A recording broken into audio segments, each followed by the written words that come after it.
Red, the poster for Red tells you 4 stars. One of the most entertaining experiences to be had in the cinema this year. IGN.com. IGN.com? IGN.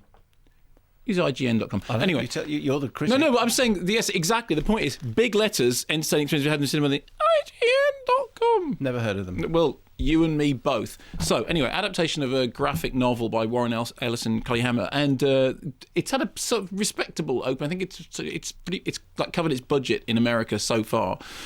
Directed by Robert Schwinker, who most recently wrestled with Time Traveler's Wife. Story is Bruce Willis is a CIA agent who is red. He is retired and extremely dangerous. At the beginning of the movie, we see him on the phone, spending his days ringing up Mary Louise Parker, with whom he's sort of having a phone love relationship. He's complaining that his pension hasn't arrived. She's saying, I'm going to send you the check. He's actually ripping up the check so that he can ring her back. Then, one day, assassins attempt to kill him, and he clicks straight back into being a hot Secret Service agent. And then goes off to meet up with a bunch of other people to sort of unravel the plot as to why he has been targeted for assassination.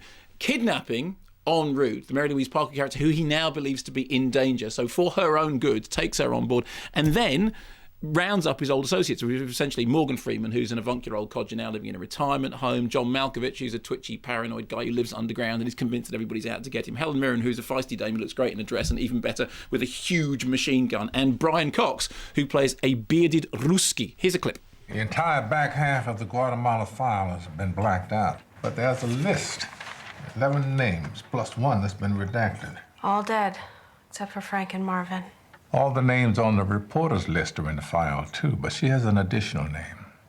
Alexander Dunning. Somebody's protecting him. Dunning is the CEO of Browning Orvis. Gangsters. Defense contractor. Very connected. You know, if the CIA is protecting him, he's under surveillance. We could go see him. We're not going without me. Well, we're getting the band back together. Which is a reference to the Blues Brothers. We're getting the band back together. And funnily enough, there is that sort of feel to it. Now, obviously, whenever you see a poster which the main quote is from IGN.com, you think, right, that's because there's been a scarcity of great reviews from which they can quote. Interestingly enough, I kind of enjoyed Red. I mean... You're right, though. There is a scarcity of good reviews. Yes, I'm sure that's the case. I mean, I haven't read the other ones, but it's pants. Is that the general feeling? It does seem to be. It's not pants.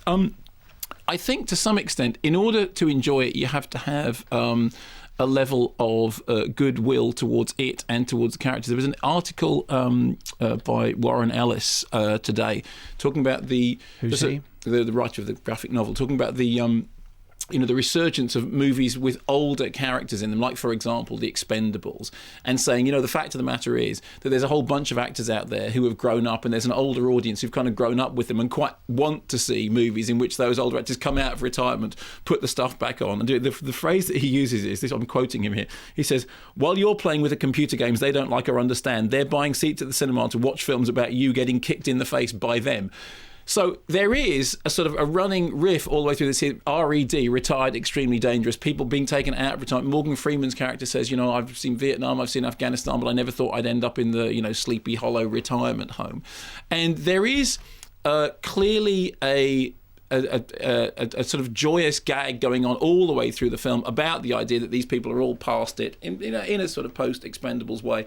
I wouldn't make any claims to it being a great piece of work whatsoever, but I have to say that I enjoyed the performances. I thought it nipped along at a sort of fairly leisurely pace, but never boring. Mary Louise Parker was really great, and I thought she did the most with a difficult role, because that role could quite easily just be the cipher role. It could be the role in which there isn't really anything grand to do. John Malkovich does the John Malkovich thing. There's one line in it.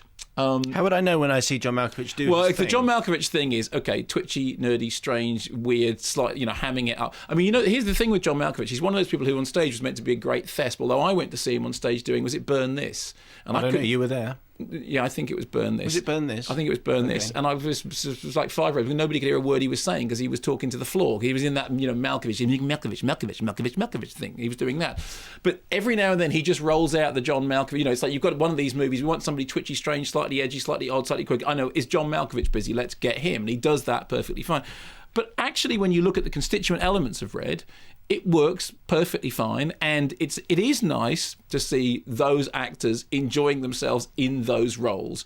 I think to some extent it's a movie that will play better the further up the aging chain you are. I mean, for a 47-year-old, seeing Bruce Willis being dragged out of retirement to run around doing his action stuff was oddly pleasurable, and I didn't mind it at all. It's no masterpiece, but it was perfectly good fun.